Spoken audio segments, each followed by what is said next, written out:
For the repair of the Terasaki DIN control processors, the following procedures were necessary: replacement of various electronic components and general cleanup of the units. For testing, we add a 24-volt DC power supply. By turning the power supply on, the unit reacts and the indicator LED light up. After a while, the failure LED switches off.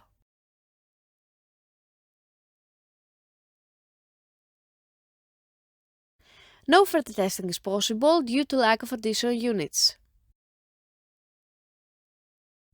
The same process is repeated for the second control processor.